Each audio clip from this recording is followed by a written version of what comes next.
Hi, and happy Sunday afternoon, possibly.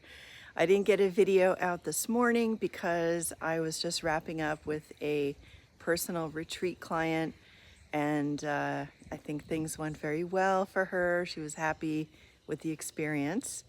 Let's do a garden tour. December 2025, last month of the year.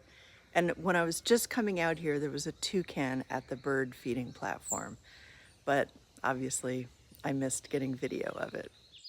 When I first moved to Panama, I thought I was going to live in a condo at the beach, but I ended up here in beautiful El Valle de Anton.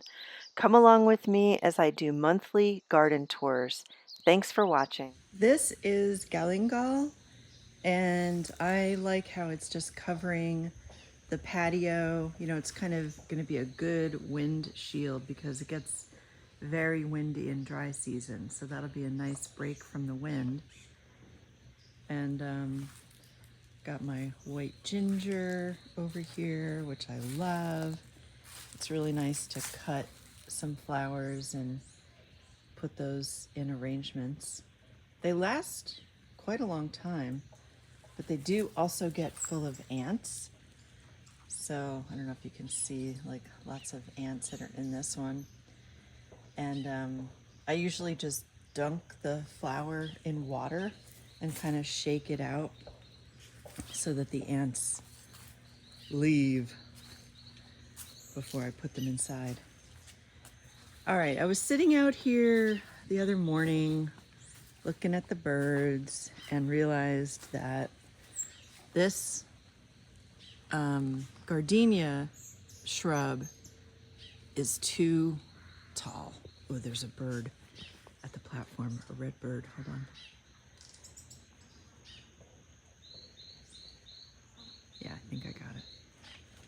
So that gardenia shrub is too tall, and my friend assured me that I can severely prune it back and it won't kill the shrub.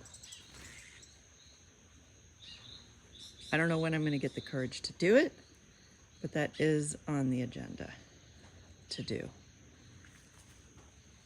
Cut that back. So this is the agave plant that really has grown beautifully and got lots of little babies coming. And I thought it'd be nice to kind of have that spiky texture in other parts of the garden. And this plant was on my patio, but was kind of awkward, you know, to walk by it because of all the spikes. But I love how it looks here. And I'm going to ask the gardener to plant it there, kind of at the border, which is probably going to merge at some point. You know, like that palm will probably be the border, and then coming down here will probably be more plants, because that's how garden things happen. And so I've got the agave, and then on this side, I think I could put this aloe in the ground, because I'm pretty sure aloe likes full sun. This gets full sun here. These little green and kind of purpley plants are starting to take root, and they'll multiply. They'll spread and multiply. I like the way they look. Just, you know, adding different texture and color and height in the garden. I have to cut back some of those stalks of that shrub that also wants to be a vine. Very, very fragrant flowers on this. The hummingbirds really like it. And there are a couple of plumeria blossoms. I don't think, maybe you can see them from here, but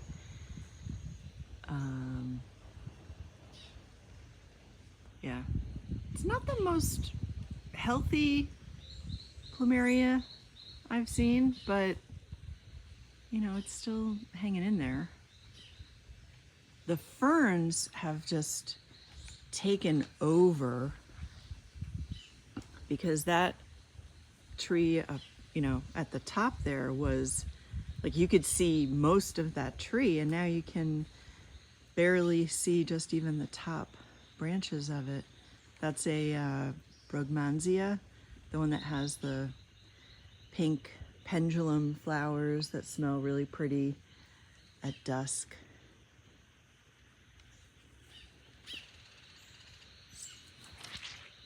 Squish. We had such a heavy rain last night. Last night was the Christmas parade, and it started late and ended like after 12:30, I think, at night. I did not go. I was just, tired and didn't really want to venture out into the rain. One of these cosmos got blown over by the wind, so my gardener put some stakes to hold the stalks, and hopefully that'll protect them from the wind in the future, which is inevitable.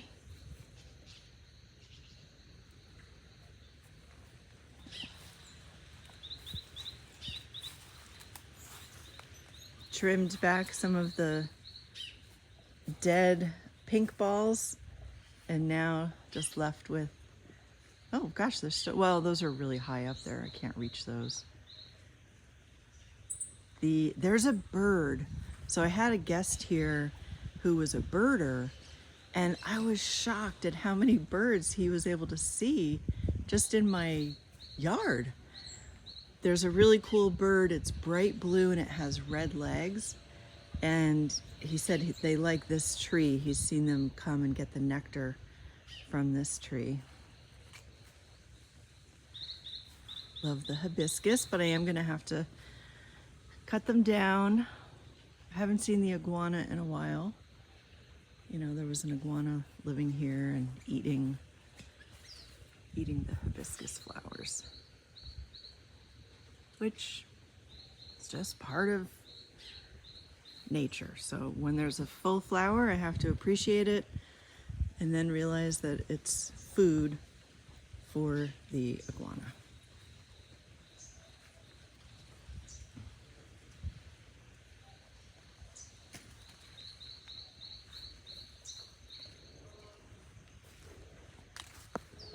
Just about the end of the candlestick flowers, but I got some video when they were, perky and more full alive. I've seen this plant grow as a tree, but mine seemed to kind of die back.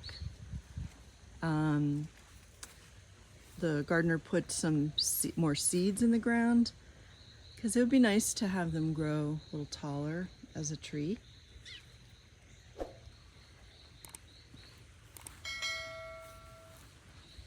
Something is eating the leaves of the Meyer lemon tree.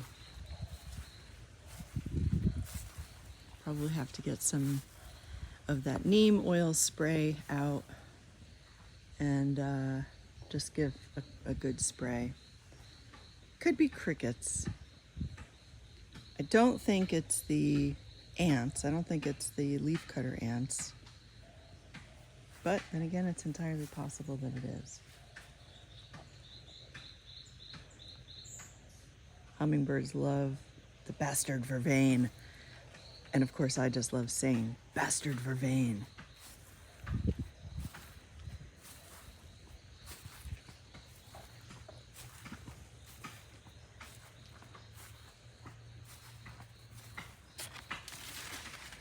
The shrimp plant that got planted here is developing a bud.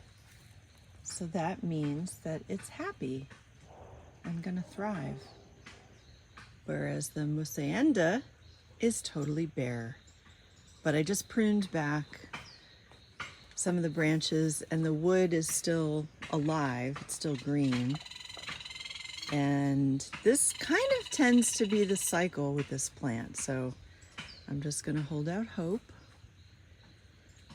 I don't know if you can see the, yeah, purple flowers that are on that vine that are really starting to cover the area that I put up over the hammock patio.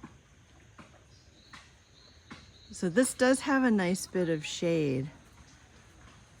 We were in the hammocks yesterday, and because there's some trees in the neighboring property behind, I think when this grows in and with the combination of the trees, it really is a nice little shady spot right here. And then, you know, you get to look out at the mountain. That's 𝐓𝐫𝐸𝐽, and you can walk to the trailhead from my house. It's a hike that is a loop. You go over and then you can come down the road, or you just hike as far as you can and then turn around and come back.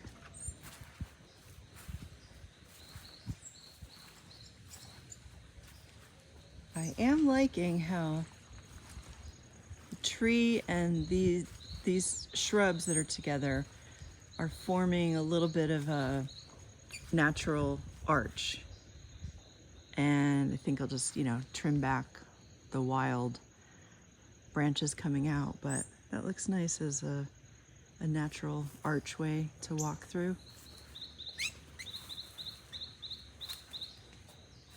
And you know what's funny? I've been shooing away the 𝐓𝐫𝐸𝐽 because, you know, they make a mess, they eat everything. They're kind of rude guests, to be honest. And I hung this thing up because I'd had them just, you know, in the house for a long time. It looks just like the 𝐓𝐫𝐸𝐽 bird. So now I don't know if I'm attracting the 𝐓𝐫𝐸𝐽s by hanging this. You know, do they see it as a welcome? I might have to remove it and put it in a different spot.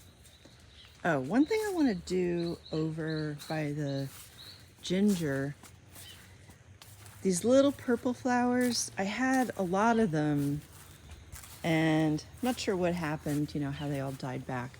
These were just sprouting up because the clump of the purple flowers was in a different area. But I would like to plant more of them because I think this color combination is really pretty.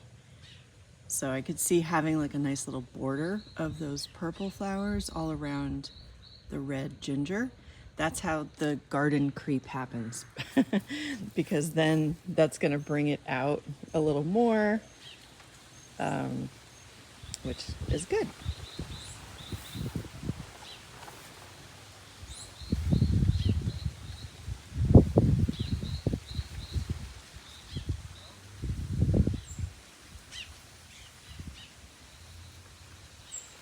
The agoutis have been out, frequenting the yard, delighting myself and guests. They really are adorable little animals.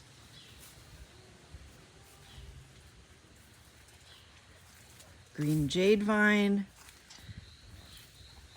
I still have not trained the vines, you know, up on the trellis, and it's even starting to go grab onto other plants. But, you know, I'm just happy that it's alive and healthy.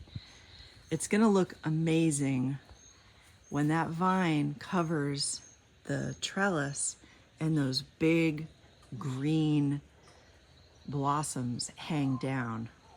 It's gonna look really good, and especially with contrasting color of the dark elephant ear. And you know, I always have that plan for the jacuzzi. So in the space here, to give a little privacy, from my house, I'm gonna plant a dark leaf croton to grow tall for privacy, but that's gonna also be a really nice color contrast with the green of the green jade vine.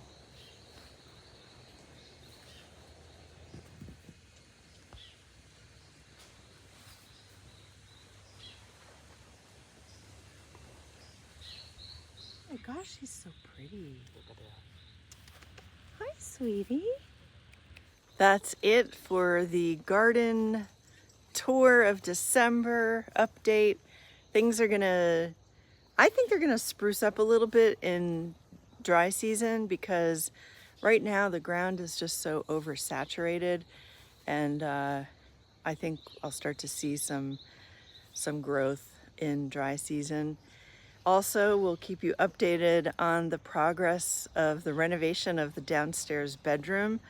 The vision is coming together. Haven't quite decided on colors because I have a bunch of curtains that I got like a couple of years ago, and I want to use those curtains. So I think I'll use that as a guide for the color palette, and then also keep you posted when I have my whole house available for May on Airbnb. It's going to be a 1 week minimum and 4 to 6 guests, and I'm excited about that. So I will see you next week, and thanks for joining me.